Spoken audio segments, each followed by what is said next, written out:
नमस्ते। जय Shri Krishna. Good afternoon. कैसे हैं आप लोग? पहले से बढ़िया। हेल्दी बने रहो, हेल्दी खाते रहो, मस्त रहो, खुश रहो। नेक्स्ट, आज मैं इस टॉपिक पे बात करूंगा। थंबनेल तो देख ही लिया। What should you do after NEET और जेई रिजल्ट।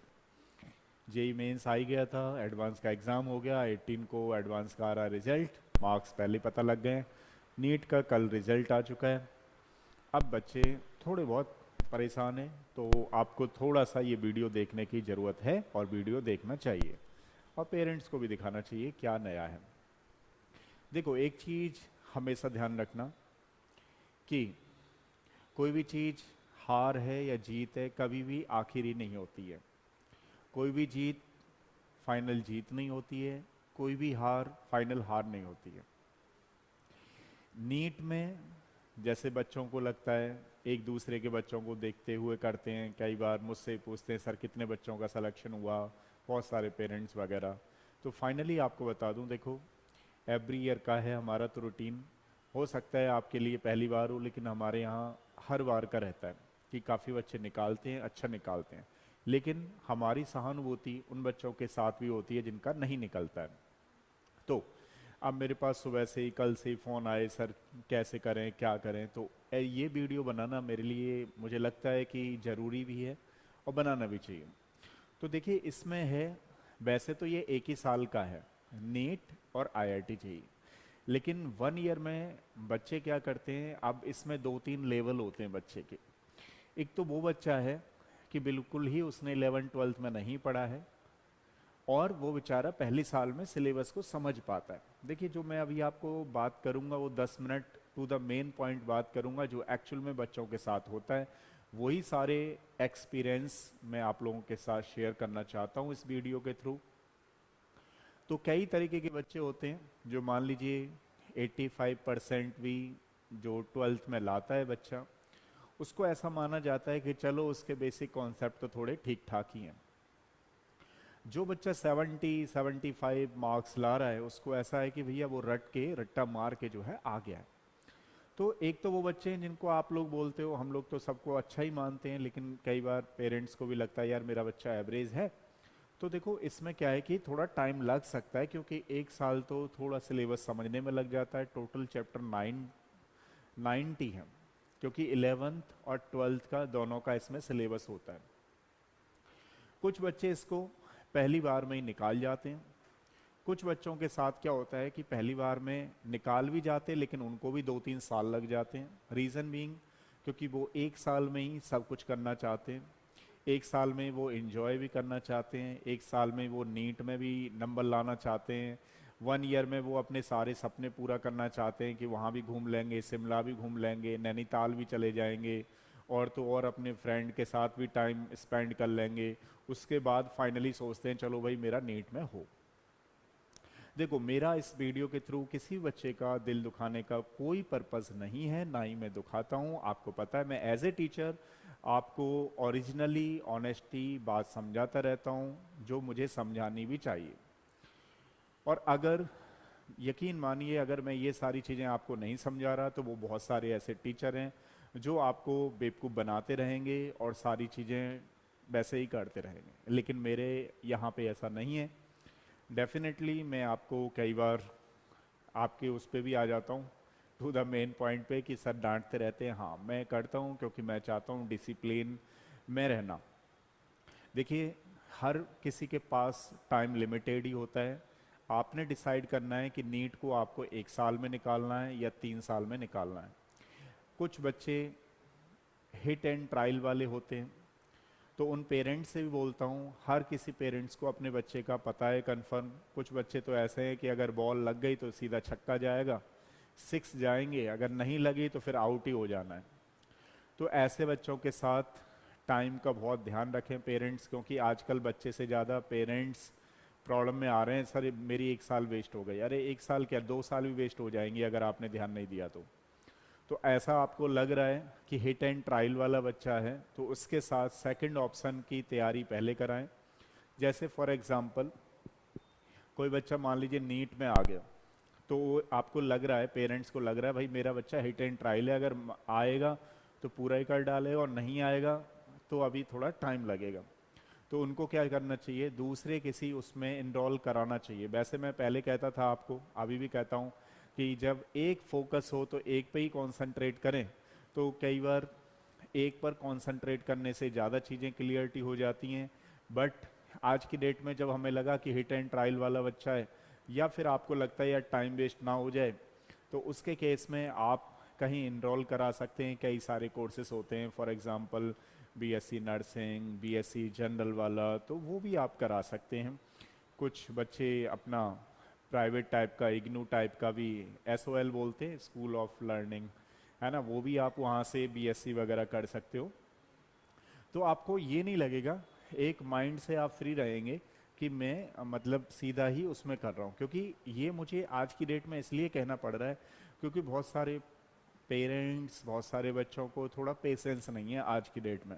पहले पेशेंस होता था। आपने बहुत सारे बच्चों की कहानियां सुनी होंगी, मैं ही बता देता हूँ। इस बार हमारे यहाँ से एक बच्चा आया, उसके स्टार्टिंग में कम थे, फिर दोबारा की उसने तैयारी। पिछली बार उसका बीएमएस बीडीएस में हो रहा था, इस बार किया, उसके बहुत अच्छे मार्क्स आ रहे हैं, 638 करीबन आ रहे हैं।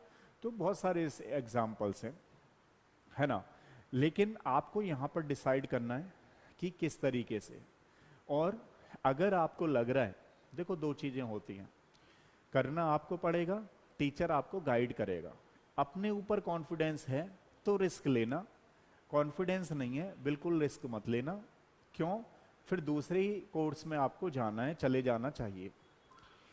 किसी बच्चे को मान लेते हैं एक बार के लिए कि अभी 12th दिया, 12th के देने के बाद उसके नंबर आ रहे हैं, या ये फर्स्ट ड्रॉप है, और उसने 12th दिया था, उससे इस बार कम से कम 200 नंबर बढ़ाए हैं, तो उसको जरूर एक चांस लेना चाहिए। लेकिन फ्री ऑफ माइंड के साथ, कि अगर मान लो मेरा नेक्स्ट ईयर भी नहीं हुआ तो मेरे पास क्या ऑप्शन है। पहले से ही माइंड को प्रिपेयर करना बहुत ज़रूरी है। अगर आपने मेंटली प्रिपेयर नहीं होगे आप लोग, तो बहुत अच्छा परफॉर्मेंस नहीं कर पाओगे। पूरी साल यही सोचने में दिमाग लगा दोगे कि अब मैं क्या करूं, या क्या कर सकती हूं, क्या कर सकता हूं। अपने टाइम को तभी लगाएं जब आपको अपने ऊपर कॉन्फिडेंस हो। आपको लगता है मैं निकाल लूंगा, निकाल लूंगी, तो आप सबसे पहले उन कमियों को खोजने की कोशिश करें। आज ही पेन पेंसिल निकालिए, एक डायरी में ये लिखिए कि आपकी ऐसी क्या क्या कमी थी इस बार जो आपके नंबर कम आए, और ऐसा आप क्या करेंगे ताकि नेक्स्ट ईयर यानी 24 में बहुत अच्छा रिजल्ट ला सकते हो। तो उन पॉइंट फोकस करो, उन पॉइंटों को देखो। पहले एक डायरी में बहुत सारे पॉइंट लगाओ जो आपकी वास्तव में कमियां रही हैं। ये एग्जाम वन डे वाला नहीं होता है, ध्यान रखना। एक दिन में कुछ नहीं कर सकते, एक महीने में कुछ नहीं कर सकते। ये कई साल, मतलब कई साल का मतलब 11 12 जब आप लोग पढ़े होते हो तो 2 साल का सिलेबस आता है इसमें, और 2 साल भी आपने बहुत अच्छी गुजारी हो तब आप करते करते निकाल सकते हो। लेकिन मान लीजिए आपने 11 12 में वो मेहनत नहीं की है, तो ये नीट, मैंने आपको क्या बोला, बोलता ही रहता हूँ हर वीडियो में, ये अपना एक इसका फिक्स लेवल होता है। जब तक आप इसके लेवल को अप्रोच नहीं करोगे, इसके लेवल पे मैच नहीं करोगे अपने आप को, तब तक ध्यान रखना सिलेक्शन के चांसेस कम होंगे। और इसके लेवल पे ऐसा नहीं है कि आप नहीं कर सकते हो, इससे ज्यादा भी कर सकते हो। नीट का लेवल ये है, इससे ज्यादा भी आप कर सकते हो। लेकिन उसके लिए आपको खुद के ऊपर कॉन्फिडेंस, मेहनत के ऊपर कॉन्फिडेंस कि आप मेहनत कर सकते हो। आपको लगना चाहिए कि मैं 20 घंटे, अगर मुझे जरूरत पड़ गई तो मैं 20 घंटे भी कर सकता हूं या कर सकती हूं। एक अच्छे मेंटर्स को मैं लगाऊंगा, उसके अंडर में करूंगा, किसी कोचिंग को ज्वाइन नहीं करूंगा। ये आपको ध्यान रखना है, तो आप बहुत अच्छा कर सकते हो। नहीं तो ये कोचिंग कोचिंग खेलते रह जाओगे और लोग आपसे पैसे कमा जाएंगे, ध्यान रखना। और ये जो ऑनलाइन वाला है ना, ऐसा नहीं है कि यहाँ पे बच्चे कर रहे थे उन्होंने ऑनलाइन नहीं ली थी, बहुत सारे बच्चों ने ऑनलाइन ली थी। लेकिन उनका क्या रहता है, अरे यार चलो कोई बात नहीं, धूप पड़ रही है तो आज ऑनलाइन ही ले लेते हैं, यहाँ पे क्या करेंगे। तो ध्यान रखना, ऑनलाइन में वो रिजल्ट नहीं आ रहा है, आपको खुद ही पता लग जाएंगी चीजें। क्योंकि एक सिस्टम में जब तक आप नहीं रहोगे, जब तक चीजों को, अब कई बार क्या हो रहा है, मैं तो बहुत सारे बच्चों को देख रहा हूँ, पिछली बार उन्होंने किया, पिछली बार ज़्यादा मार्क्स थे, इस बार माने कि चलो हम तो ऑनलाइन कर लेंगे। ऑनलाइन वही बच्चा करे जिसको लगता है कि मेरे सारे कॉन्सेप्ट क्लियर हैं, वो ले ले, वो करे। लेकिन उसके साथ भी जो ऑनलाइन वाला बच्चा है ना, उसको भी किसी कोचिंग से अटैच रहना पड़ेगा। क्यों? क्योंकि उसको मान लेते हैं ऑनलाइन उसने पढ़ लिया सारा, जब तक एक क्या है कि एक सिस्टम है पूरा, अगर टीचर बच्चा कोई भी इस सिस्टम में से अलग होने की कोशिश करता है और चाहता है कि नहीं मैं सिस्टम से अलग होकर के निकाल लूंगा इन टेस्टों को, बिल्कुल नहीं निकाल सकता। System means discipline. ये कोचिंग क्या करती हैं बेसिकली कि कोचिंग के अंदर सारे बच्चे होते हैं, उनके साथ बच्चा बैठ करके टेस्ट देता है, एनालिसिस करता है अपना और देखता है मैं कहाँ चल रहा हूँ कहाँ नहीं चल रहा हूँ। मान लीजिए कोचिंग में 5 आवर्स क्लासेस हो रही हैं, 6 आवर क्लासेस हो रही हैं, तो जब पढ़ के जाएगा तो उसे पता रहता है कि हाँ भाई ये चीज़ ऐसे पढ़ाई है, ये बॉर्डर लाइन होनी है, ये रिवाइज करना है, कौन सी चीज़ छोड़नी है, कौन सी चीज़ पकड़नी है, वो भी सारा कुछ पैटर्न होता है। तो फाइनली मैं आपको ये कहूँगा इस वीडियो में कि ज़्यादा परेशान होने की ज़रूरत बिल्कुल नहीं है। एक तो थोड़ा सा 1-2 दिन रेस्ट कर लो, आराम से पेरेंट्स के साथ डिस्कस करो। अगर आपको लग रहा है, क्योंकि यही नीट ही नहीं है या IIT JEE नहीं है आपका, मतलब हो सकता है कि आपका कुछ और के लिए चीज़ें ज़्यादा अच्छी हों। कई बार ऐसे बच्चे होते हैं जो नीट या IIT JEE से उन्होंने अपना मन हटाया और दूसरी तरफ गए तो बहुत अच्छा कर गए। सबसे पहले आप ये देखो कि आपको इसमें मज़ा आ रहा है नहीं आ रहा है। जब इसमें फंसी गए हो, बढ़िया तरीके से करो फिर चीज़ों को 1 साल के अंदर, ठीक है, अपने कॉन्फिडेंस से करो तो आप डेफिनेटली निकालोगे। ये चीज़ें आपने खुद भी देख रखी हैं। लेकिन साथ में, क्योंकि आजकल मैं देख रहा हूँ बहुत सारे पेरेंट्स, बहुत सारे बच्चों को पेशेंस भाई बिल्कुल नहीं है।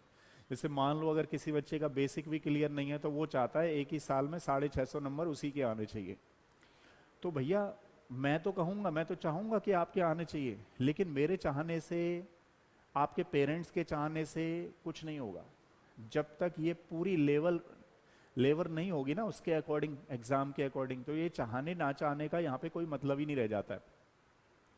तो आइए इस बार अपने आप को एनालिसिस करेंगे सारे बच्चे और तभी चीज़ों को आगे बढ़ाएंगे जब आपको लगता है कि हाँ कर लेंगे। नहीं है तो कोई ऐसी दिक्कत नहीं है, अपना और भी चीज़ें आप अच्छा कर सकते हो, ठीक है। कई सारे कैरियर्स हैं तो उनको लेकर के किसी दिन मैं अलग से वीडियो बनाऊंगा, ठीक है। तो नेक्स्ट में जिनको लग रहा है बढ़िया कर सकते हैं आप आइए, यहाँ पे 5 to 6 आवर्स आपकी क्लासेस चलेंगी। और जिसने इस बार 350 मार्क्स से अब किसी भी बच्चे के हैं और हमारा पुराना बच्चा रहा है, उसको 50% डिस्काउंट हम लोग दे रहे हैं। तो 50% डिस्काउंट फीस के साथ आप आइए। दूसरा, आपकी हमें पता है कहाँ पे वीकनेस है, कहाँ पे आपकी स्ट्रांगनेस है, क्योंकि आप हमसे अगर 1 साल पढ़ चुके हो तो ये हमें पता है आपका। हम उस पर काम करेंगे और आप भी उस पर काम करिए, डेफिनेटली दोनों लोग मिल करके नया करते हैं। और जो बच्चे इस कोचिंग के भी नहीं है, बाहर के हैं, कोई ऐसी प्रॉब्लम नहीं है, सारे बच्चे आप हमारे हैं। आप ऑनलाइन जुड़ना चाहो ऑनलाइन जुड़ सकते हो, ऑफलाइन जुड़ना चाहो ऑफलाइन जुड़ सकते हो। आपकी हर बच्चे की एक मॉनिटरिंग की जाएगी और यहाँ पे एवरी 15 डेज में होता है। कोशिश करेंगे कि जिन बच्चों के मार्क्स अच्छे हैं और उनके लिए हमें कुछ नया करना है तो कोशिश करेंगे कि उनका वीकली टेस्ट लिया जाए, ठीक है। तो सबसे पहले 2-3 दिन अपने आप को रिलैक्सेशन दीजिए, टेंशन बिल्कुल नहीं लेनी है, क्योंकि टेंशन से कोई फ़ायदा हो तो और भी लोग टेंशन ले लेंगे। लेकिन इसका सॉल्यूशन के पीछे जाओ, इसका सॉल्यूशन क्या है, किस तरीके से आपको करना है, आगे क्या करना है, ठीक है। और फिर भी किसी बच्चे को गाइडेंस की ज़रूरत है, कुछ और भी पूछना है तो मुझे कॉल करके खुद भी पूछ सकते हैं, बाकी कोचिंग पे भी आ सकते हैं, मोस्ट वेलकम। नेक्स्ट वीडियो मैं आपको बताऊंगा और बनाऊंगा भी उसके लिए कि और आपके क्या क्या चांसेस हो सकते हैं अलग कैरियर के, ठीक है। तो आज इस वीडियो को अभी यहीं ख़त्म करता हूँ, नेक्स्ट में मिलेंगे, तब तक के लिए थैंक यू सो मच।